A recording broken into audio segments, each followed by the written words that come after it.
ప్రభునందు ప్రియమైన దేవుని బిడ్డలారా, ఈ ఉదయకాల సమయంలో దేవుని అనుదిన వాగ్దాన ఈ పరిచర్య ద్వారా మరి ఒకసారి మిమ్మల్ని కలుసుకోవడానికి దేవుడు నాకు అనుగ్రహించిన ఈ గొప్ప ఈ భాగ్యాన్ని బట్టి మొదటిగా దేవాది దేవునికి నేను ఎంతగానో కృతజ్ఞతాస్తుతులు చెల్లించున్నాను. మరి ముఖ్యంగా ఈ అనుదిన ఈ వాగ్దాన ఈ పరిచర్యను వీక్షిస్తున్న ఆత్మీయులకు మీ అందరికీ ప్రభువైన యేసుక్రీస్తు నామములో శుభావందనాలు తెలియజేస్తూ ఉన్నానండి. దేవునికి స్తోత్రం. హల్లెలూయా, హల్లెలూయా. ప్రియమైన దేవుని బిడ్డలారా, ఈ ఉదయకాల సమయంలో దేవుడు మీకు ఇచ్చిన వాగ్దానము యెషయా గ్రంథము 49వ అధ్యాయము 25వ వచనమే అన్నది. ఆ వాగ్దాన వాక్య భాగాన్ని మీ కొరకు నేను చదువుచున్నాను. ప్రార్థనాపూర్వకంగా ఆలకించవలసిందిగా ప్రభువైన యేసుక్రీస్తు నామములో అందరినీ కోరుచున్నానండి. యెషయా గ్రంథము 49వ అధ్యాయము 25వ వచనంలో ఈ విధంగా రాయబడి ఉన్నది. యెహోవా ఈలాగు సెలవిచ్చుచున్నాడు, బలాఢ్యులు చెరపట్టిన వారు సైతము విడిపింపబడుదురు, భీకరులు చెరపట్టిన వారు విడిపింపబడుదురు, నీతో యుద్ధము చేయు వారితో నేనే యుద్ధము చేసేదను. దేవునికి స్తోత్రం. హల్లెలూయా, హల్లెలూయా. ప్రియమైన దేవుని బిడ్డలారా, ఈ వాగ్దానాన్ని దేవుడు ఆనాడు ఇశ్రాయేలు వారికి ఇస్తున్నట్లు యెషయా ప్రవక్త ద్వారా తెలియజేస్తున్నట్లు దేవుని వాక్యంలో మనం చూస్తూ ఉంటాం. ఆ వాగ్దాన భావాన్ని మనం ఆలోచిస్తే గనక ప్రియమైన దేవుని బిడ్డలారా, దేవుడు ఏమంటూ ఉన్నారంటే, ఇశ్రాయేలు వారు బందీలుగా ఉన్నారు, చెరలో వారు ఉన్నారు. అయితే ఈ బందీలుగా ఉన్న ఇశ్రాయేలు వారిని విడిపిస్తానని దేవుడు వాగ్దానం చేస్తూ ఉన్నారండి. దేవునికి స్తోత్రం. హల్లెలూయా, హల్లెలూయా. బందీలుగా ఉన్న మిమ్మల్ని నేను విడిపిస్తాను. మిమ్మల్ని విడిపించడమే కాకుండా మీ స్వదేశానికి మరలా మిమ్మల్ని చేరుస్తానని దేవుడు వారికి తెలియజేస్తూ ఉన్నారు.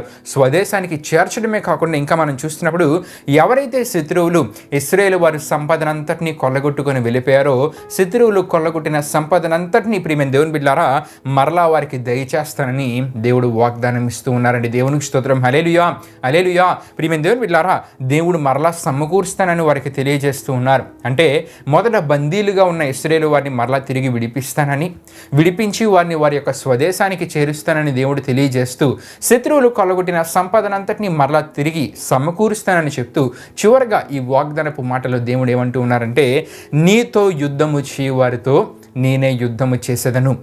ఎవరైతే నీతో యుద్ధం చేయడానికి పూనుకుంటారో, ఏ శత్రువు అయితే నీతో యుద్ధము చేయడానికి పూనుకుని నీ మీదకు యుద్ధానికి వస్తారో వారితో నేనే యుద్ధము చేస్తానని దేవుడు వాగ్దానం ఇస్తూ ఉన్నారు. దేవునికి స్తోత్రం. హల్లెలూయా, హల్లెలూయా. ప్రియమైన దేవుని బిడ్డలారా, దేవుడు మన పక్ష నుండి మనకు శత్రువులుగా ఉండేవారితో యుద్ధము చేయ దేవుడు.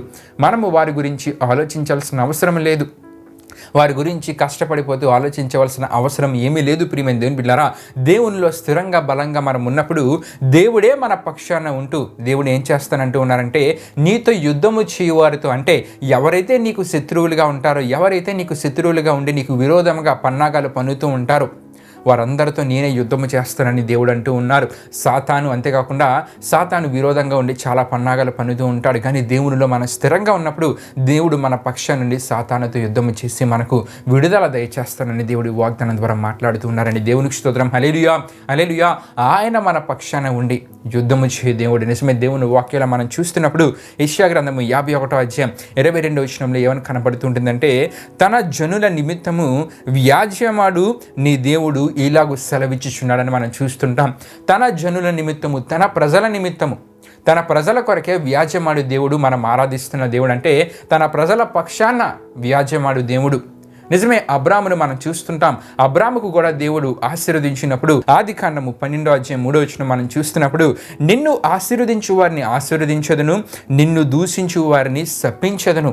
అంటే ఎవరైతే నీకు విరోధంగా ఉంటారో వారిని నేను ఏం చేస్తానంటూ ఉన్నారండి దేవుడు, శపిస్తానంటే అబ్రాము పక్షాన దేవుడే ఉండి దేవుడే వారితో యుద్ధం చేసి వారిని శపిస్తాను, ఎవరైతే నేను దూషిస్తారని దేవుడు అంటూ ఉన్నారు. దేవునిలో మన స్థిరంగా బలంగా ఉండగలిగితే, దేవుడు కోరే ఆత్మీయతను కలిగి జీవించగలిగితే, మనతో ఎవరైతే యుద్ధము చేయడానికి వస్తూ ఉంటారో, సాతాను అవ్వచ్చు, విరోధంగా ఉండేవారు అవ్వచ్చు, సమాజంలో మనకు విరోధంగా ఉండేవారు అవ్వచ్చు, ప్రియమైన దేవుని బిడ్డలారా వారందరితో దేవుడు యుద్ధము చేస్తానంటూ ఉన్నారు. మన పక్షాన వ్యాజమాడుతానంటూ ఉన్నారు. ఎవరైతే మనల్ని దూషిస్తారో వారిని శపిస్తానని దేవుడు ఇక్కడ ఈ వాగ్దానం ద్వారా మనకు తెలియజేస్తూ ఉన్నారండి. ఇంకా దేవుని వాక్యంలో మనం చూస్తూ ఉంటే సంఖ్యాకాండం 23వ అధ్యాయం 8 నుండి 11 వరకు చదువుతున్నప్పుడు ఒక సందర్భం సందర్భం మనకు కనబడుతుంది.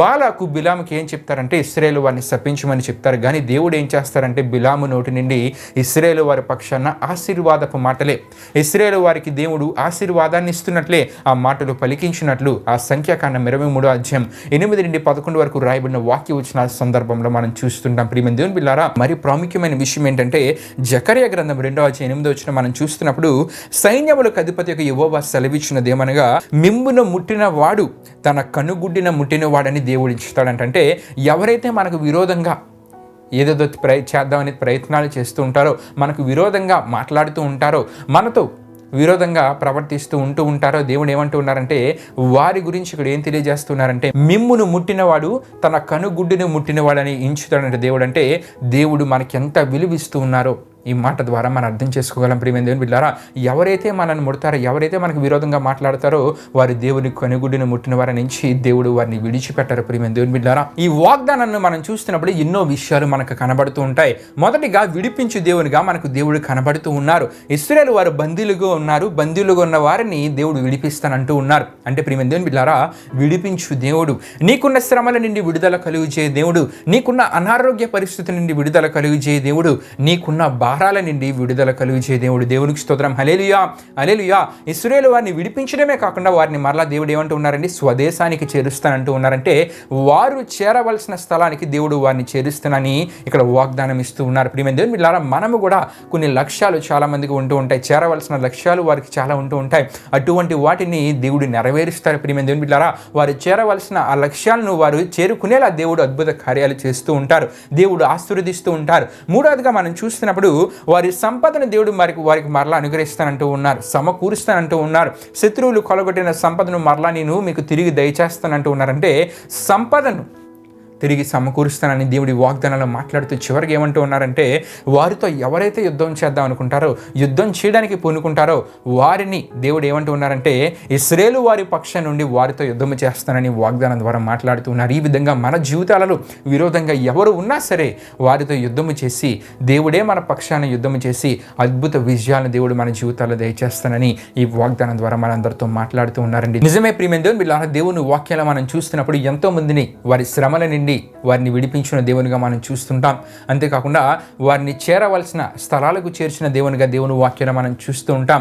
అంతేకాకుండా ప్రియమైన దేవుని బిడ్డలారా, వారి సంపదను తిరిగి మరలా సమకూర్చిన దేవునిగా దేవుని వాక్యాలు మనం చూస్తుంటాం. అంతేకాకుండా చివరిగా వారితో ఎవరైతే యుద్ధం చేయడానికి పూనుకుంటారో దేవుడు వారి పక్షం నుండి ఆ యుద్ధంలో వీరికి గొప్ప విజయాన్ని దయచేసిన దేవునిగా దేవుని వాక్యాలు ఎన్నో సందర్భాలు మనకు కనబడుతూ ఉంటాయి. దేవుని వాక్యంలో రాయబడిన సందర్భాలు ప్రియమైన దేవుని బిడ్డలారా ఆనాటి కాలంలో జరిగినవి, ఆనాటి కాలంలో జరిగినవే కాదు, ఈనాడు దేవుడు నీ జీవితాల్లో ఈ ఆశీర్వాదాలను దయచేయడానికి సిద్ధంగా ఉన్నారు. ఇశ్రాయేలు వారితో నాడు అంటున్న ఈ వాగ్దాన ఆశీర్వాదాలు నీ జీవితంలో దేవుడు దయచేయడానికి సిద్ధంగా ఉన్నారు. నీవు దేవుడు కోరే ఆత్మీయతని కలిగి జీవించినప్పుడు నీకున్న శ్రమల నుండి విడిపించే దేవుడు, అనారోగ్య పరిస్థితి నుండి విడిపించే దేవుడు, నీవు చేరవలసిన లక్ష్యాలను చేర్చే దేవుడు, నీకు కావలసిన సంపదను అనుగ్రహించే దేవుడు, నీవు పోగొట్టుకున్న ఆస్తిని అంతటినీ సమకూర్చే దేవుడు, చివరిగా నీకు విరోధంగా ఉన్న వారితో నీ పక్షాన్ని యుద్ధం చేసి అద్భుత విజయాలు దయచే దేవునిగా ఉంటానని ఈ వాగ్దానం ద్వారా మాట్లాడుతున్నారు. కాబట్టి దేవుడు కోరే ఆత్మీయతని కలిగి ఈ వాగ్దాన ఆశీర్వాదాలని మన జీవితాలలో మనం పొందుకుందాం. దేవుడి వాగ్దానాన్ని మన వినికిడిలో దీవించునుగాక. ఆమేన్. ప్రియమైన దేవుని బిడ్డలారా, ఈ వాగ్దాన కార్యక్రమాన్ని ముగింపురంతో మనం ముగించుకుందాం. అందరూ కళ్ళు మూసుకొని తలలు ఉంచుకొని ప్రార్థనలో నాతో పాటు ఏకీభవించవలసిందిగా ప్రభువైన యేసుక్రీస్తు నామములో అందరినీ కోరుచున్నాను. ప్రార్థన చేసుకుందాం.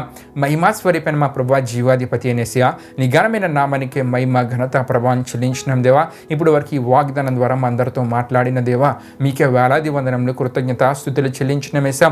అద్భుత దీవెనలు ఆశీర్వాదాలని ఈ వాగ్దానం ద్వారా మాకు తెలియజేసిన దేవా, శ్రమల నుండి విడుదల కలిగజేస్తానని, చేరవలసిన లక్ష్యాలకు చేరుస్తానని, అంతేకాకుండా పోగొట్టుకున్న ఆస్తిని అంతటిని సమకూరుస్తానని, చివరిగా విరోధంగా ఉన్న వారితో నీవే యుద్ధం చేసే అద్భుత విజయాన్ని దయచేస్తానని ఈ వాగ్దానం ద్వారా మాట్లాడిన దేవా, విన్న ప్రతి ఒక్కరు నీవు కోరు ఆత్మీయతని కలిగి ఈ వాగ్దాన ఆశీర్వాదాన్ని వారి జీవితాలలో పొందుకోగలిగేలా మీరు కార్యం జరిగించండి. ఇది నాను వారు చేస్తున్న ప్రయాణాలలో పనులంట్లో తోడుగుని ముందుకు నడిపించమని మీకే వేలాది వందనములు కృతజ్ఞతాస్తుతులు చెల్లిస్తూ యేసు పరిశుద్ధ నామములో అడిగి వేడుకొనుచున్నాం తండ్రి. ఆమేన్. యేసు రక్తమే జయం, ప్రవేశ రక్తమే జయం, ప్రవేశ రక్తం సంపూర్ణమైన విజయం, అపవాది క్రియలకనంత నాశనం కలుగునుగాక. ఆమేన్. ప్రభు మిమ్మును మీ కుటుంబంలోనే దీవించునుగాక. ఆమేన్.